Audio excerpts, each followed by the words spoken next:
Inilabas na nga ng Canva ang official commercial ng SB19 bilang kanila nga pong new ambassadors. At alam niyo po ba, sa loob ng napakarami o napakahabang taon, ngayon lang po nagtiwala ang Canva na kumuha ng celebrity endorser. At yan ay walang iba kundi ang SB19. Grabe, biruin nyo, first ever celebrity na endorser ng Canva.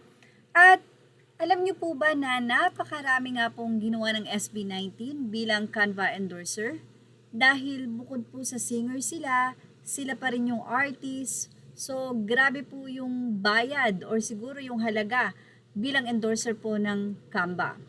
Anyway, sa ngayon, walang official na inanunso ang Canva or SB19 or Once Entertainment tungkol sa halaga ng endorsement deal.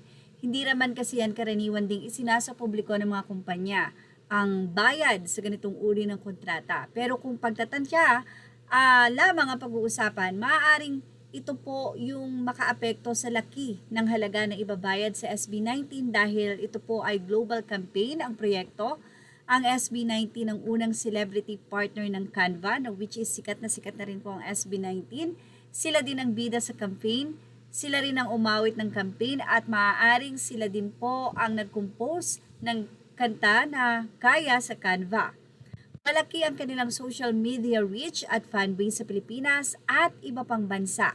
Dahil dito, may entertainment observers na naniniwalang napakalaking halaga ang ibinayad dito ng Canva sa SB19. Kung personal na pagtataya lang ang pag-uusapan at mali na haka-haka lamang ito, hindi batay sa opisyal na impormasyon, maaaring tansyahin ng kabuang partnership na ito po ay aabot sa 50 million hanggang 100 million or higit pa. Ang dahilan ng ganitong pagtataya ay global campaign o hindi lang ito sa Pilipinas. SB19 ang unang celebrity partner ng Canva, isang malaking hakbang para sa kumpanya. Hindi lang sila endorser, sila rin ang kumanta ng campaign ng song na kaya sa Canva.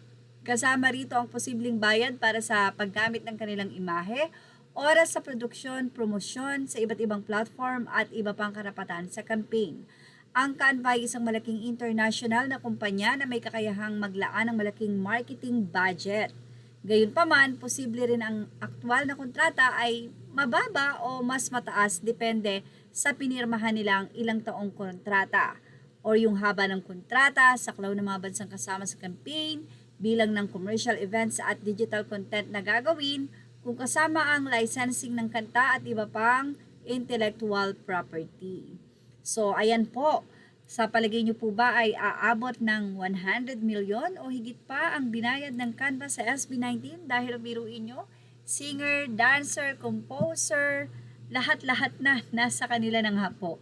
Well, ano masasay niyo about dito? Ilagay na ang inyong opinion sa ating comment section. Images are all credit to the rightful owners. Thank you for watching Showbiz Now.